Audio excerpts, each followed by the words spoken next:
السلام علیکم ناظرین، آزادی بلتستان کے چوتھے اور آخری پروگرام میں آپ کو خوش آمدید۔ آج ہم مختلف پہلوؤں کا جائزہ لیں گے۔ سب سے پہلے آتے ہیں جنگی قیدیوں کی طرف۔ لیفٹیننٹ کرنل شیر جنگ تھاپا ڈوگرا بٹالین کے کمانڈنگ آفیسر تھے۔ ہتھیار ڈالنے کے بعد اس کرنل صاحب ان کے افسروں اور جوانوں کو ملا کر تقریباً 200 سے زیادہ جنگی قیدی بنے، جنہیں گورنمنٹ آف پاکستان نے کچھ دن بعد نہایت عزت کے ساتھ سری نگر واپس بھیج دیا۔ ہتھیار ڈالنے والے یہ قیدی جب سری نگر پہنچے تو بڑی محبت کے ساتھ ان کا استقبال کیا گیا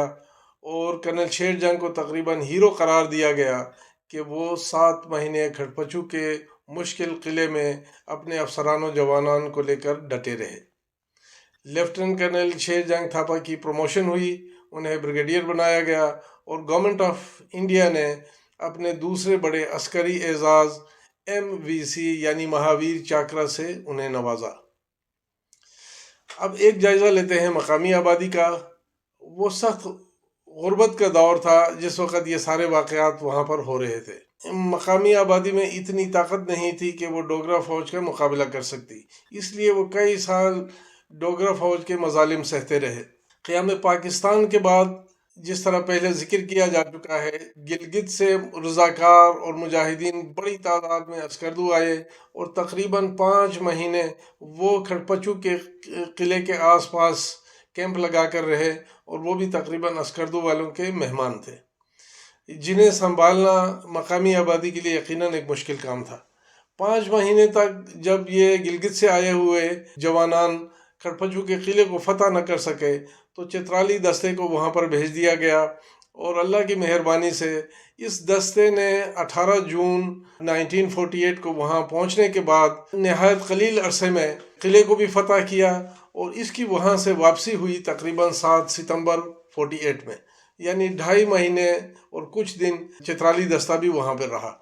تو اس طرح لوگوں کے بار بار آنے سے مقامی آبادی کے لیے بڑا مشکل تھا انہیں سنبھالنا اور انہیں خوراک اور سپلائی مہیا کرنا، کیونکہ اس دور میں وہاں نہ کوئی سرکاری گودام تھے، نہ راشن کی سپلائی کا کوئی بندوبست ہو سکا تھا۔ اب آتے ہیں چترالی دستے کی طرف۔ 14 اگست 1948 کو کھڑپچو فورٹ میں پاکستان کا جھنڈا لہرانے کے بعد اور مہاراجہ کا جھنڈا اتار دینے کے بعد، سرنڈر کرنے والوں کو قیدی بنا لینے کے بعد اس دستے کا مشن تقریباً مکمل ہوا۔ یہ دستہ مشن مکمل ہونے کے بعد تقریباً 15 دن مزید یہ عسکردو میں رہا، تو انہوں نے محسوس کیا کہ اب ہمیں عسکردو میں رہنے کی ضرورت نہیں، کیونکہ مشن مکمل ہو چکا ہے، ہمیں واپس جانا چاہیے۔ یہی کچھ انہیں میسج گلگت سے بھی ملا کہ بہت مہربانی، شکریہ، آپ لوگوں نے مشن مکمل کر لیے، ابھی واپس آ جائیں۔ چنانچہ کرنل مطاع الملک اپنے 400 کے دستے کو لے کر برزل پاس کے راستے چلم چوکی سے ہوتے ہوئے گلگت واپس روانہ ہوئے۔ جب یہ دستہ استور کے علاقے میں پہنچا تو آرمی ہیڈ کوارٹرز کی طرف سے ان سے یہ ریکویسٹ کی گئی کہ چونکہ ہمیں ہتھیاروں کی ضرورت ہے،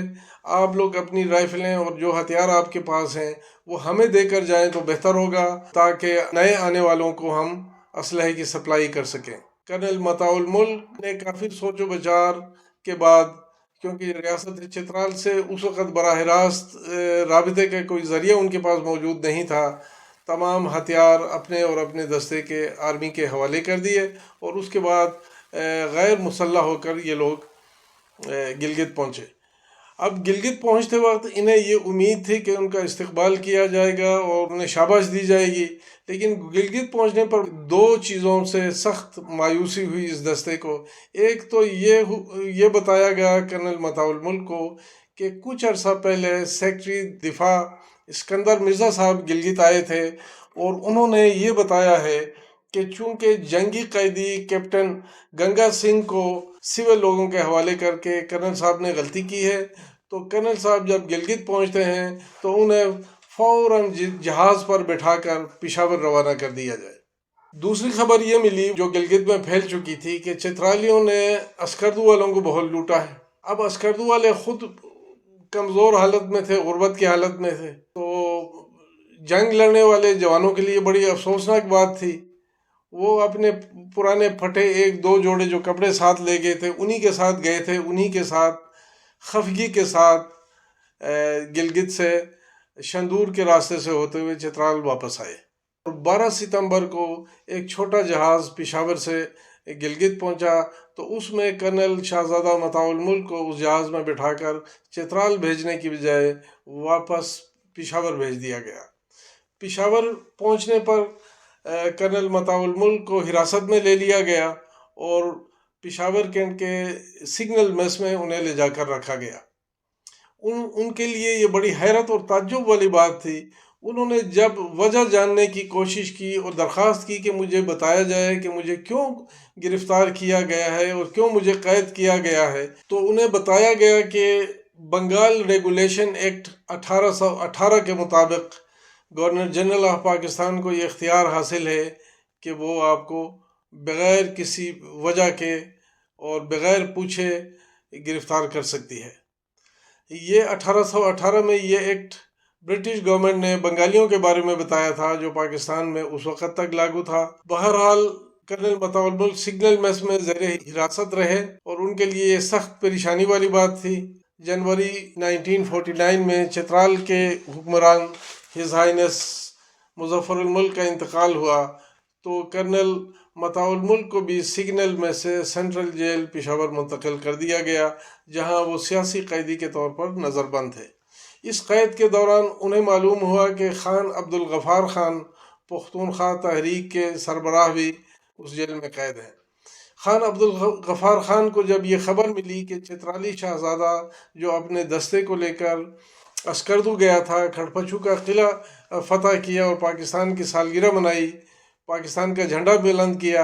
اسے کوئی اعزاز اور کوئی ایوارڈ دینے کی بجائے اسے قید کر کے سینٹرل جیل پشاور میں رکھا گیا ہے، تو یہ بات ان کے لیے بھی بڑی تعجب خیز اور افسوس والی تھی۔ چنانچہ خان عبدالغفار خان کی کوششوں سے مقامی صحافیوں اور اخبارات نے یہ خبریں چھاپنی شروع کر دیں، تو اس طرح ہوتے ہوتے تقریباً 1 سال قید میں رہنے کے بعد کرنل متاع الملک کو رہائی ملی اور وہ چترال واپس آئے۔ تاہم اس حوالے سے یہ بھی سننے کو ملتا ہے کہ ان کی گرفتاری اور ہتھیار ان سے اور ان کے دستے سے لے کر انہیں غیر مسلح کرنے کی ایک وجہ یہ بھی تھی کہ کسی نے ریاست چترال کے متار ہز ہائنس مظفر الملک کے سامنے یہ غلط رپورٹنگ کی تھی کہ آپ کا بھائی متاع الملک